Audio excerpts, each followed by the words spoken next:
지금부터 코로나19 재유행 대책 TF 1차 회의를 시작하도록 하겠습니다. 안녕하십니까. 오늘 사회를 맡은 간사 신현영입니다.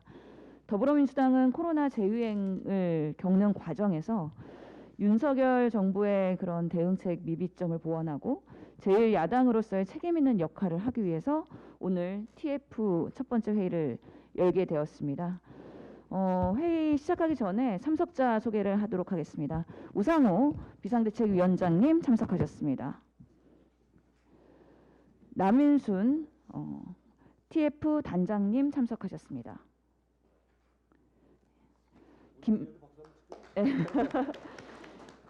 김성환 TF 부단장님 참석하셨습니다. 예. 그리고 오늘 특별히 모신 우리 보건복지부 권덕철 전 장관님은 자문위원으로 참석하셨습니다.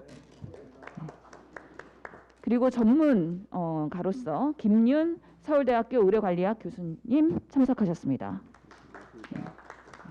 그리고 위원 소개입니다. 저는 간사이고요. 민병덕 TF 위원님 참석하셨습니다. 예. 서영석 이동주 위원님은 추후에 참석하실 예정이고요. 조원준 전문위원님 참석하셨습니다. 우선은 시작하기에 앞서 사진 촬영을 해야 되는데 모두 발언을 듣고 사진 촬영을 하도록 하겠습니다. 다 오시면 진행을 하도록 하고요. 우상호 비대위원장님의 모두 발언이 있겠습니다.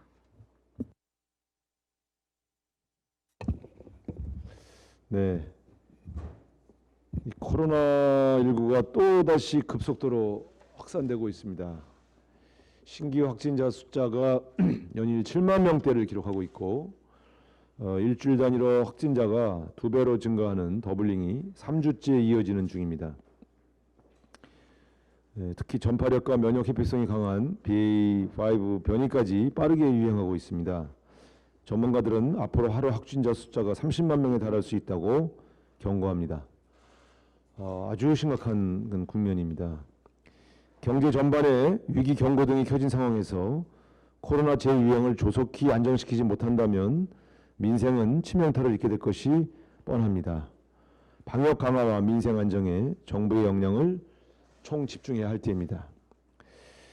근데 걱정스러운 것은 윤석열 정부의 방역 대책이 대단히 미흡하다 하는 점입니다.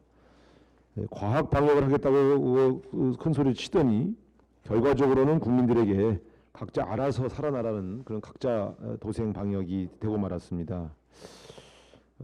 그래서 더불어민주당 입장에서는 TF팀을 만들어서 더불어민주당 차원의 대책을 좀 강구해야 되겠다 하는 그런 필요성을 느끼게 돼서 오늘 TF를 발족하게 되었습니다. 코로나19 재유행 대책 TF를 중심으로 방역 대책을 검토하고 중장기적인 정책 대안 마련에도 힘을 쏟도록 하겠습니다. 우리 큰 역할을 맡아주신 남인순 단장님과 여러 의원님들에게 감사드립니다. 효과적인 논의를 기대하겠습니다. 이상입니다. 다음은 남인순 코로나19 재유행 대책 TF 단장님의 모두 발언을 듣겠습니다. 네, 반갑습니다. 코로나19 재유행 대책 TF 단장을 맡은 남인순 의원입니다. 국민의 생명과 건강보다 더 소중한 것은 없습니다. 더불어민주당은 책임 있는 민생 정당으로서 코로나19 재유행에 적극 대응하여 국민의 생명과 건강을 지키기 위해서 TF를 구성하였습니다.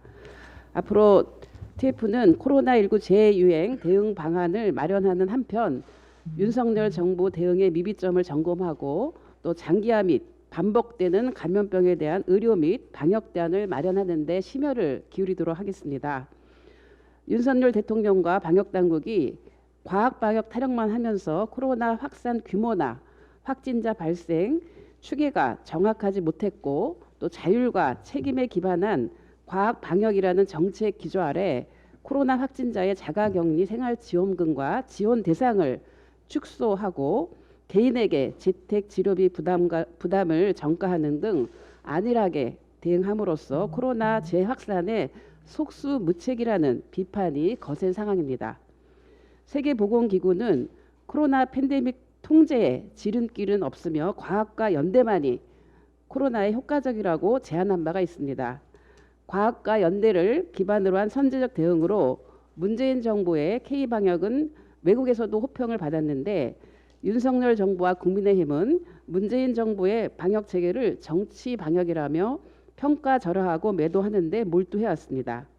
국가적 감염병 위기를 정치적으로 악용할 것이 아니라 고위험군을 중심으로 한 백신 추가 접종과 감염자 격리, 치료에 만전을 기해서 코로나 확산세를 막고 치명률을 감소시키면서 취약계층에 대한 돌봄 공백을 최소화하고 코로나 재유행으로 불안해하는 중소상공인과 자영업자에 대한 대책 마련에 심혈을 기울여야 할 것입니다. 어제 권선동 국민의힘 대표 대행은 윤석열 정부의 원칙은 과학 방역이며 비과학적 거리두기는 없다라고 주장을 했습니다. 광범위한 사회 경제적 피해를 동반하는 사회적 거리두기를 다시 도입하지 않는다 하더라도 모든 국민이 방역의 주체로 참여해서 코로나19를 적극적으로 극복해온 사회적 거리두기를 비과학적이라고 폄훼하는 것은 납득하기 어렵습니다.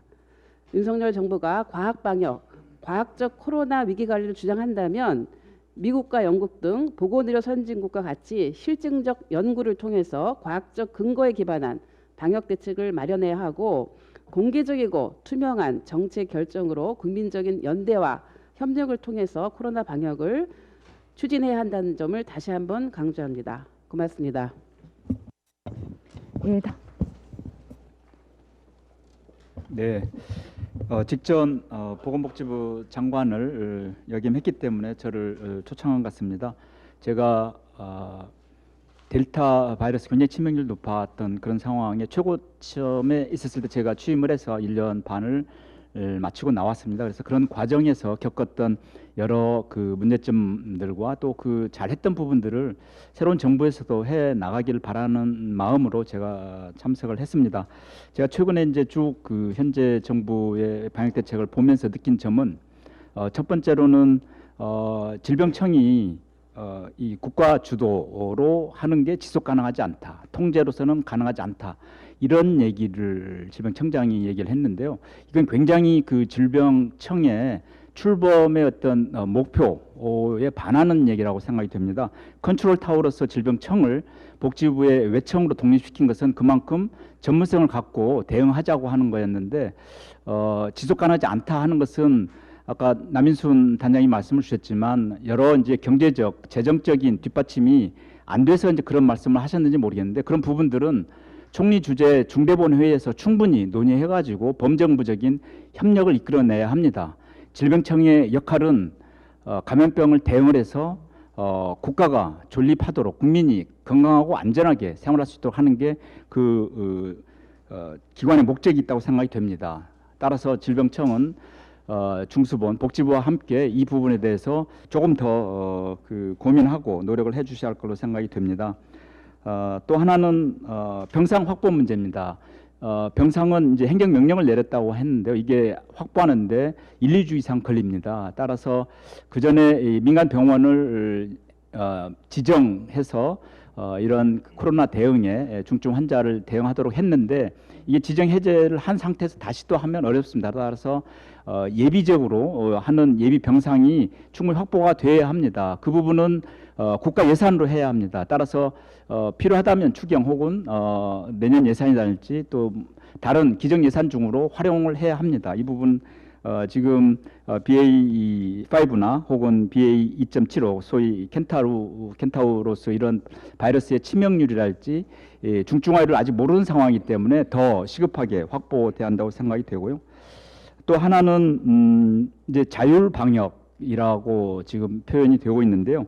이 확진자가 제대로 격리되지 않고 치료받지 못하면 이 확진자가 숨습니다. 그런데 지금 정부에서는 그 생활지원금이나 유급휴가도 굉장히 이 30인만만 지금 유급휴가가 되고 생활지원금도 소득하위 일테면 중위소득 100% 이하만 주고 있습니다. 따라서 그 나머지 부분들에 대해서는 그러면 걸려도 생업을 종사해야 하기 때문에 쉬지 못하고 나갈 수밖에 없습니다. 따라서 아프면 쉴 수 있도록 하는 걸 국가가 챙겨줘야 합니다. 이 부분들은 새 정부에서도 아까 단장님도 말씀을 주셨지만 좀 긴밀하게 좀 협의를 해서 좀 확보가 될 수 있도록 해야 합니다. 따라서 이런 출근하고 또 영업장에서 감염이 되면 그게 또 확산이 됩니다. 우리가 대표적으로 볼 수 있는 게 전주의 모 학교에서 이제 수학여행을 갔는데 150여 명이 되는 학생들이 감염이 됐거든요. 이제 그런 집단 감염을 이런 회사나 또 영업장에서 발생하지 않도록 학교 이런 데서 발생하지 않도록 조금 더 신경을 써야 하지 않을까 싶습니다. 네, 이상입니다. 예, 감사합니다. 의학교실 교수님의 모두 발언이 있겠습니다. 네, 안녕하십니까. 저는 그 과학 방역의 문제와 백신 피해 보상 문제 두 가지에 대해서 말씀을 드리려고 합니다.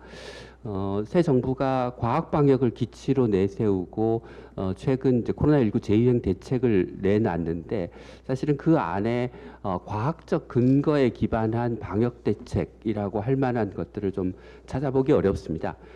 대표적인 게 이제 50대에서의 4차 접종을 권고했는데 50대에서 4차 접종의 이득과 부작용의 피해를 동시에 고려해서 50대에서 접종을 받으면 국민들이 어느 정도의 이득을 종합적으로 기대할 수 있는지에 대한 근거를 정부가 제시하지 못하고 있습니다.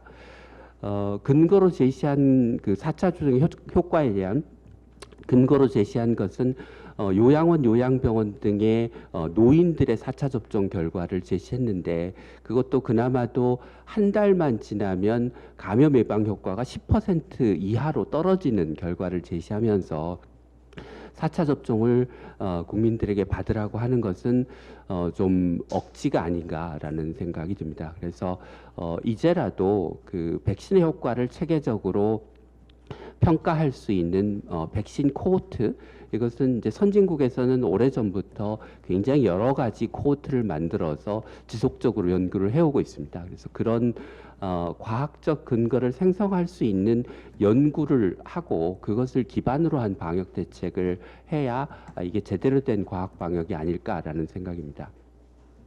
두 번째는 그 새 정부가 백신 피해 보상을 적극적으로 하겠다고 공약을 하고 국정과제로 제안을 했었는데 최근에 발표한 백신 부작용 피해 대책을 보면 실제로 별로 달라진 게 없는, 그러니까 기존에 인정을 받지 못하던 소위 4-2에 해당하는 백신 피해, 백신 접종 피해자들에 대한 보상 대책이 나와야 되는데 기존에 인정받던 4-1 이상에 대해서 보상의 금액을 올리는 대책을 내놓고 있어서 사실상 이제까지 백신 접종 피해자들이 제기했던 문제와는 전혀 다른 대책을 내놓은 것이 한계라고 생각합니다. 이런 문제들이 전반적으로 보면 윤석열 정부가 얘기하는 과학 방역과는 그 명실상부하지 않는 대책들의 결과인 거로 생각이 됩니다. 예, 이상입니다.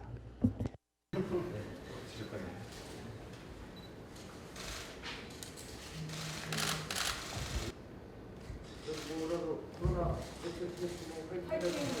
여러분 하나, 둘, 셋.